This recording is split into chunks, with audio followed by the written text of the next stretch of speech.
اعوذ باللہ من الشیطان الرجیم بسم اللہ الرحمن الرحیم۔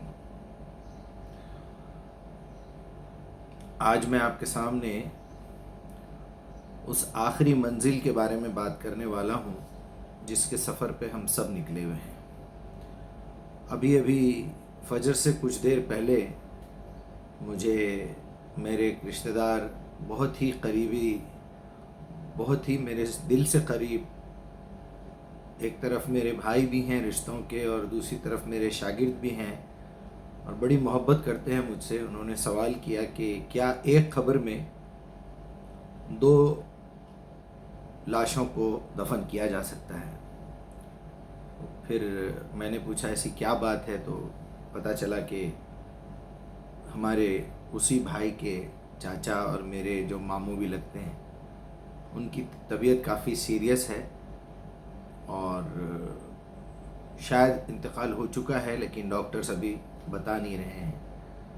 ان کی ایک وصیت ہے کہ ان کو فلاں فلاں کی قبر میں، اس طرح کی کچھ بات ہو رہی تھی، میں پوری بات آپ کے سامنے نہیں پیش کر سک رہا ہوں۔ تو یہ سوال مجھ سے کیا گیا کہ کیا ایک قبر میں 2-3 مردوں کو گاڑا جا سکتا ہے؟ اکثر لوگوں کی خواہش ہوتی ہے کہ بھائی مجھے میرے والد صاحب کے ساتھ دفن کر دو، میرے دادا کے ساتھ کر دو، میرے استاد کے ساتھ کر دو۔ کوئی چاہتا ہے کہ جنت البقیع میں دفن ہو جائے، کوئی چاہتا ہے کہ نبی کے ساتھ دفن ہو جائے، کوئی چاہتا ہے کہ فلاں درگاہ کے سائے میں ہو جائے۔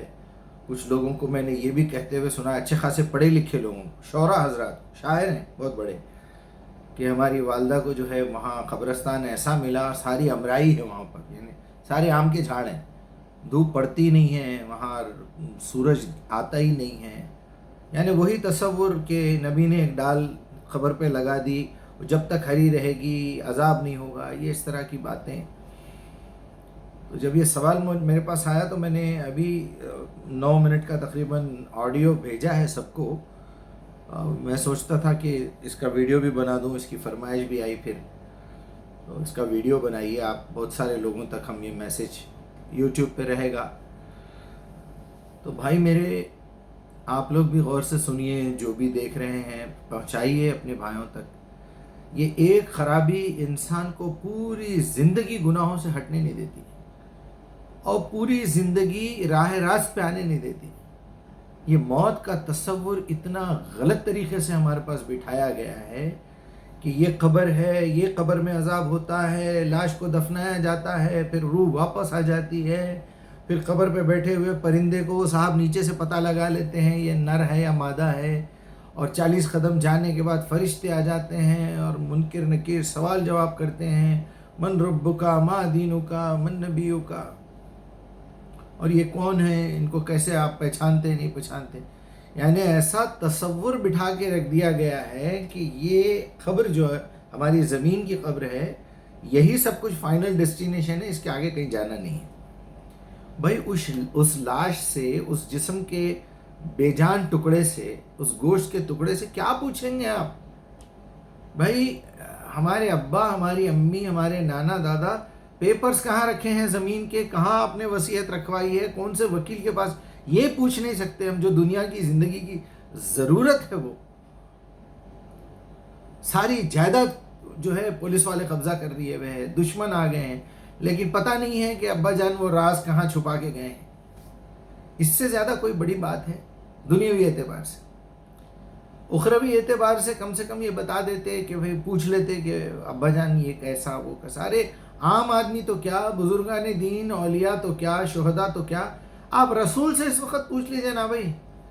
اگر آپ یہ سمجھتے ہیں کہ رسول اپنی قبر میں زندہ ہیں، صحابہ زندہ ہیں، میں نے خواب میں دیکھا 3 لوگ نماز پڑھ رہے ہیں اور یہ ہو رہا، روشن ہے، پوری خبر بڑی ہے، میں نے خواب میں دیکھا، سب بکواس، جھوٹ۔ وہ ابلیس ہے جو آپ کے ذہن پہ آ کے قبضہ کیا ہوا ہے اور آپ کا ایمان پختہ کر رہا ہے کفر کے اوپر۔ جو اصل ایمان ہے اللہ پہ ہونا چاہیے، نہیں، وہ ابلیس پہ ایمان ہے، کفر پہ ایمان ہے آپ کا، کہ یقین کر دے رہا ہے، وہ آپ کو یقین میں مبتلا کر دے رہا ہے۔ بھائی نبی سے ذرا جا کے پوچھیے، آپ کی امت ٹکڑوں میں بٹی ہوئی ہے صاحب، ذرا آپ رفع دین کرتے تھے نہیں کرتے تھے، بتا دیجئے نا بھائی۔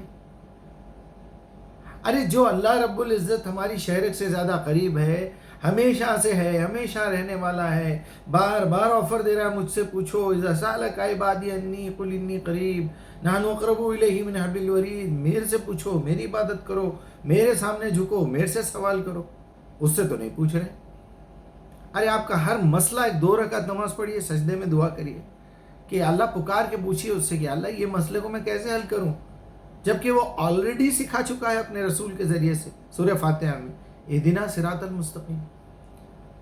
اب پھر موت کے پیچھے پڑے ہوئے ہیں، پھر وہ لاش کے پیچھے پڑے ہوئے ہیں، وہ مٹی نہیں کھاتی، وہ قبر کے کیڑے نہیں کھاتے، وہ کفن کو دھکا نہیں لگتا، جسم کو دھکا نہیں لگتا، شہیدوں کو مردہ نہ کہو، مردہ نہ کہو، شہید کہو، جبکہ خود اللہ کہہ رہا ہے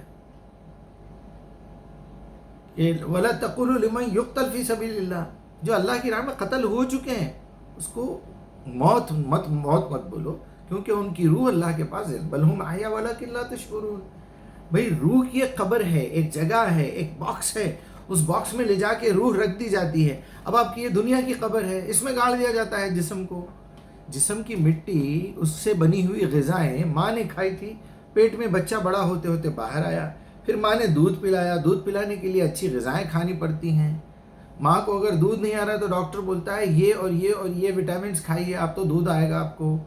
پھر بچے کو باہر سے دودھ پلایا جاتا ہے، بھینس کا، گائے کا، جو بھی ہے، پھر وہ بھینس وہ گھاس کھاتی ہے، پھر بچہ جب بڑا ہوتا ہے تو روٹی کھاتا ہے، چاول کھاتا ہے، دوسرے فروٹس کھاتا ہے، سبزیاں ترکاریاں کھاتا ہے، زمین سے نکلی ہوئی ہر چیز آپ کے لیے بنائی اللہ نے، گوشت کھاتا ہے، یہ کھاتا ہے، سب کچھ کھاتا ہے۔ وہ زمین ہے، وہ مٹی ہے جو اپنی شکل چینج کر رہی ہے، وہ پانی ہے جو مٹی میں ملنے کے بعد آپ کے ایک درخت کو ابھار رہا ہے۔ بھائی یہ جسم کو مٹی میں نہیں تو کہاں جانا چاہیے؟ سب سے بہترین فارمولا یہی ہے کہ مٹی سے بنا تھا، مٹی میں جانا چاہیے۔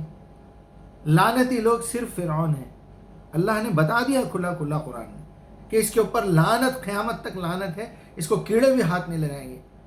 کیا ضروری ہے کہ کوئی بہت بڑے ولی ہے، بہت بڑے رسول ہے، بہت بڑے نبی ہیں، وہ فلاں ہیں، وہ شہید ہیں، ان کو مٹی ہاتھ نہ لگائے، مٹی کیڑے ہاتھ نہ لگائیں؟ ارے تو کراہیت کی بات ہے میرے بھائی۔ حقیقت تو یہ ہے کہ اس کی مٹی میں مل جانا چاہیے اس کے جسم کو، یہی صحیح پروسیجر ہے۔ بات تو وہاں ہونی چاہیے کہ ہماری روح کیا کر رہی ہے۔ اب آپ تصور کیجئے کہ آپ ایک خبر میں 2 مردے گاڑ دیں، 3 گاڑ دیں، 4 گاڑ دیں، کیا ہو جائے گا؟ سوال جواب میں کوئی آسانی ہونے والی ہے؟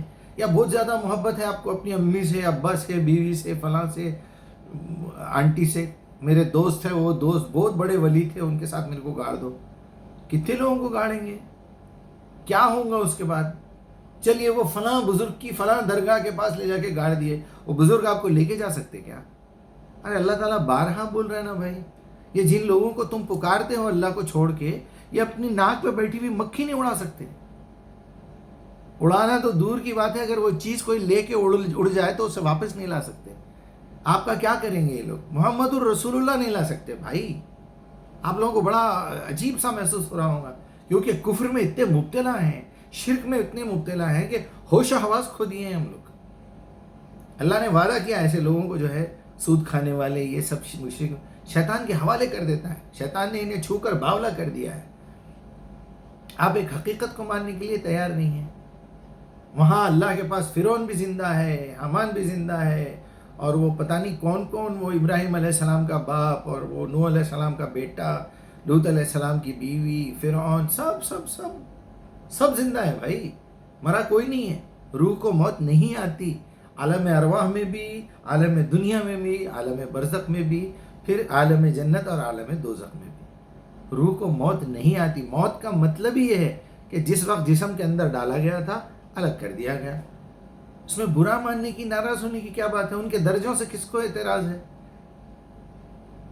سیدنا محمد ہو، سیدنا علی ہو، ابوبکر، عمر، عثمان ہو، ان لوگوں کے تقوی، ان لوگوں کے ایمان سے کس کو اعتراض ہے بھائی؟ یا آپ یہ بول دیجئے، ارے عیسیٰ علیہ السلام کی اتنی بڑی مثال ہے نا بھائی، جیسا آدم کو اوپر سے اتارا تھا، حالانکہ آدم کے پروسیس کو 3-4 جگہ اللہ نے جو ہے ذکر کیا۔ پہلے میں نے سڑی ہوئی گارے کی مٹی سے، پھر ایسے کیا، پھر اس کو ایسے کیا، پھر اس کو ایسا کیا، پھر اس کے بعد یہ بنایا، کیونکہ پہلا انسان بنا رہے نا، ایسا ہی کرنا چاہیے۔ پھر اسی پروسیس کو چینج کیا کہ ایک نطفے کا کیڑا ایک وقت کی منی میں 2.5 لاکھ کیڑے ہوتے ہیں، ایک کیڑا جو ہے بچہ بنتا ہے. وہ ایک معمولی سا کیڑا جو اسیلوسکوپ سے دیکھنے سے، بڑی دوربین سے دیکھنے سے نظر آتا ہے، وہ کیڑا بن کے ہم یہاں آج کھڑے ہوئے ہیں. وہ کیڑا کہاں سے آیا؟ وہ غذاؤں سے آیا. باپ کے پاس سے ٹرانسفر ہوا، ماں کے پاس آیا، ماں کے خون میں رحم میں جا کے وہ ایک انڈے پہ بیٹھا، پھر وہاں سے بچہ بنا. یہ باتیں میں سینکڑوں مرتبہ بیان کر چکا ہوں. کیا ضرورت تھی جو ہے عیسیٰ کو، مریم کو آ کے خبر دینا کہ عیسیٰ کو میں تمہارے پاس نام اس کا عیسیٰ رکھیں گے اور ایسا ہوگا. پھر مریم کی والدہ نے نیت کی تھی کہ میرے جو پیٹ میں بچہ ہے وہ تیری نظر کرتی ہوں، تیری غلامی میں دیتی ہوں. پھر اللہ نے کہا نہیں، میں بچہ نہیں بچی دوں گا، بچی کو پھر بچہ دوں گا. پھر وہ پریگننسی ہونا، وہ 9 مہینے پیٹ لے کے گھومتی رہی، بدنام ہوتی رہی. اس کے بعد پھر اللہ نے کہا وہاں جاؤ، کھجور کے درخت کے نیچے لیٹو، کھجور گریں گے کھاؤ، پانی آئے گا. پھر لوگوں نے کہا تو ایک جو ہے اچھے خاندان کی ہے، تیرا ماموں ایسا ہے، تیری ماں ایسی ہے، تو نے ایسی حرکت کیوں کی؟ پھر بچہ بول اٹھا میں اللہ کا رسول ہوں. کیا ضرورت تھی وہ 9 مہینے کے پروسیس سے گزارنے کی؟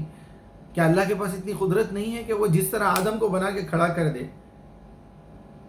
خلقہ من تراب ثم قال له کن فیکن، کھڑا کر دیتے نا، کھڑا کر وہ کر کے. بات کو ماننے کے لیے تیار ہی نہیں ہے دنیا. کیا کر لیں گے بھائی؟ آپ جا کے پرانا حساب کتاب کریں گے کیا وہاں پر؟ اب اس وقت ہمارے مامو جان کی روح اللہ کے پاس پہنچ گئی، مائکرو سیکنڈز میں ٹرانسفر.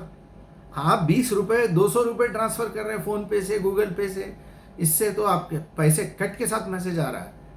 ادھر ابھی نمبر ملا کے پلے کا بٹن دبا رہے ہیں آپ ڈائل کا، تو بیل بج رہی وہاں پر انسانی ٹیکنالوجی میں. تو وہاں نہیں ہوتا. تو میرے بھائی یہ کون سی لاجک ہے؟ یہ کون سی لاجک ہے؟ آپ کیا کرنا چاہتے ہیں؟ کیوں آپ اس بات کی ضد پہ اڑے ہوئے ہیں کہ ایک ہی خبر میں 2 3 لاشیں؟ ہاں اگر جگہ نہیں ہے تو بالکل ڈالیے بھائی. کل ابا کو دفن کرے، آج امی مر گئے، امی کو ڈال دیجئے، اس کے بعد بھائی مر گیا، بھائی کو ڈال دیجئے. ایسے بہت سارے ہیں. جنت البقیع جسے آپ کہتے ہیں وہ نہ تو کوئی قرآن سے وہ ثابت ہے، نہ کسی حدیث سے ثابت ہے. یہ باقی رہنے والی جنت ہے. ارے کون سے ٹکڑا ہے؟ اس میں کتنی لاشیں کافروں کی ہوں گی، کتنی لاشیں مشرکوں کی ہوں گی، کچھ لاشیں صحابہ کی بھی ہوں گی. تو پرابلم کیا ہے؟